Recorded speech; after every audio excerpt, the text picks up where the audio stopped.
Software job start అవగానే salary, project, appraisal అన్నిటి గురించి మాట్లాడడం స్టార్ట్ చేస్తాం. కానీ ఒక్క సైలెంట్ బెనిఫిట్ ఉంటుంది, అదే కంపెనీ హెల్త్ ఇన్సూరెన్స్ అని చెప్పేసి. చాలా మందికి ఈ బెనిఫిట్ ఉందని తెలుసు, కానీ రియల్ గా మెడికల్ ఎమర్జెన్సీ వచ్చినప్పుడు ఆ హెల్త్ ఇన్సూరెన్స్ ని ఎలా యూజ్ చేయాలి అనేది క్లారిటీగా తెలియదు అనమాట. సో ఆ క్లారిటీ లేకపోతే మీ పాకెట్ మీద హెవీ బర్డన్ అయిపోతుంది అనమాట. ఇమాజిన్ ఒక అన్ఎక్స్పెక్టెడ్ గా హాస్పిటల్ అడ్మిట్ అయితే క్లెయిమ్ ఎలా చేయాలి, క్యాష్లెస్ ఎలా చేస్తారు, ఇవన్నీ కూడా చాలా మంది తెలియదు. హెల్త్ ఇన్సూరెన్స్ వాడటం కూడా చాలా మంది మిస్ అయిపోతూ ఉంటారు. ఈ వీడియోలో స్లోగా, స్ట్రక్చర్డ్ గా, రియల్ టైమ్ ఎగ్జాంపుల్స్ తో టోటల్ క్లారిటీ ఇచ్చేస్తాను అనమాట. So let's cut in to the topic, and before going to it, please do subscribe to our channel, and your subscription gives us more and more and more motivation to do videos like this. So let's start it.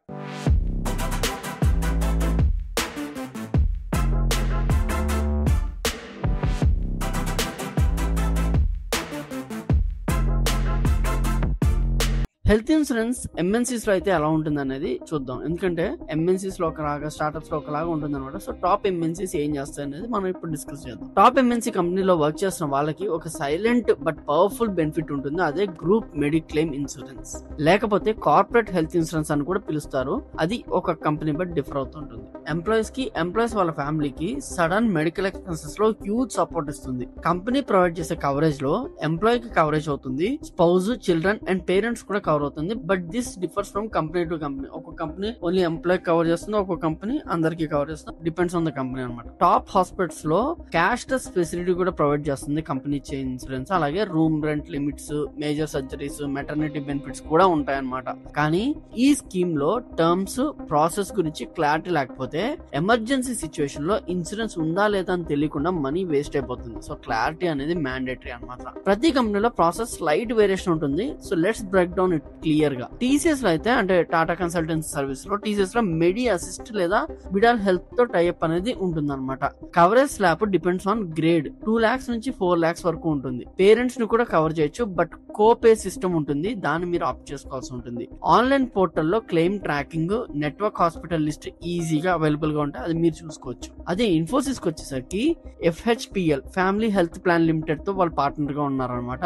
3 lakhs coverage for employees plus dependents కి ఇది provide చేస్తుంది. Parents ని include చేయాలి అంటే extra premium play చేయాలన్నమాట. అది మీరు మీ management తో మాట్లాడుకుంటే వాళ్ళు మీకు హెల్ప్ చేస్తారు, ఎలాగే ఎక్స్ట్రా ప్రీమియం ఎంత పే చేయాలని చెప్పేసి. క్లెయిమ్ చేయాలంటే హాస్పిటల్లో అడ్మిషన్ అయ్యే ముందు ఇన్ఫార్మ్ చేయాలి. FHPL టోల్ ఫ్రీ నంబర్ కి కాల్ చేసి మీరు చెప్పాలన్నమాట. డిశ్చార్జ్ టైంలో FHPL హాస్పిటల్ కి డైరెక్ట్ గా అమౌంట్ సెటిల్ చేస్తుంది. అండ్ అదే యాసెంచర్ లో మనం చూసుకున్నట్లయితే మెడి అసిస్ట్ పార్ట్నర్ గా ఉన్నారు. 5 lakhs కవరేజ్ ఉంటుంది, టాప్ అప్ ఆప్షన్ కూడా అవైలబుల్ ఉంటుంది. మొబైల్ యాప్ లో ఈ కార్డ్ డౌన్లోడ్ చేసుకోవచ్చు. Wide network of cashless hospitals list available గా ఉంటుంది, వాళ్ళ వెబ్సైట్ లో మీరు చూడొచ్చు. హాస్పిటల్ నుంచి ప్రీ అథరైజేషన్ ఫామ్ ని ఇన్సూరెన్స్ పోర్టల్ కి పంపించాలన్నమాట. ఇప్పుడు ఇన్సూరెన్స్ ని ఎలా క్లెయిమ్ చేయాలి అనేది స్టెప్ బై స్టెప్ మనం తెలుసుకోవడానికి అయితే ట్రై చేద్దాం. ఈ ప్రాసెస్ ని సింపుల్ గా అర్థం చేసుకోవాలి అంటే ఒక రియల్ టైమ్ సిచ్యువేషన్ ఇమాజిన్ చేయండి. హాస్పిటల్లో అడ్మిట్ అయిన తర్వాత మన స్టెప్స్ ఎలా ఉంటాయో క్లియర్ గా చెప్తాను చూడండి. ఫస్ట్ స్టెప్ వచ్చేసి cashless claim. First emergency situation లో పానిక్ అవ్వకుండా హాస్పిటల్లో ఇన్సూరెన్స్ డెస్క్ ని కాంటాక్ట్ చేయాలి. మళ్ళీ మెల్లిగా ప్రాసెస్ క్లియర్ గా అర్థం చేసుకోండి.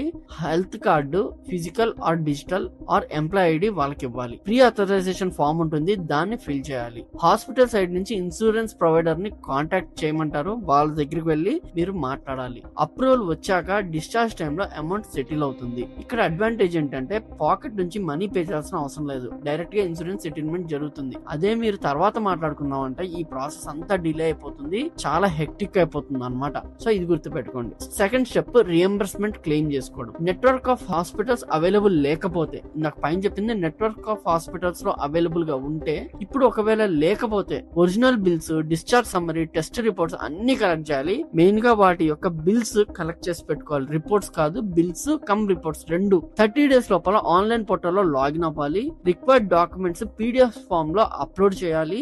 బ్యాంక్ డీటెయిల్స్ సబ్మిట్ చేయాలి. యూజువల్లీ 7 to 15 working days లో క్లెయిమ్ ప్రాసెస్ కంప్లీట్ అవుతుంది. ఉంటుంది and it depends on policy to policy. ఇక్కడ ఇంపార్టెంట్ థింగ్ ఏంటంటే డాక్యుమెంట్స్ లో క్లారిటీ లేకపోతే రిజెక్షన్ అవ్వచ్చు. సో బిల్స్, రిపోర్ట్స్ అన్ని నీట్ గా ప్రిజర్వ్ చేయండి. ఇంకా నెక్స్ట్ స్టెప్ వచ్చేసి జాగ్రత్తలు ఎటువంటివి తీసుకోవాలని చెప్పేసి ఈ ప్రాసెస్ లో అవాయిడ్ చేయాల్సిన మిస్టేక్స్ కూడా క్లియర్ గా తెలుసుకోవాలి. హాస్పిటల్ అడ్మిషన్ ముందు హెచ్ఆర్, టీపీఏ కి ఇన్ఫార్మ్ అయితే చేయండి. ఇది ఫస్ట్ థింగ్.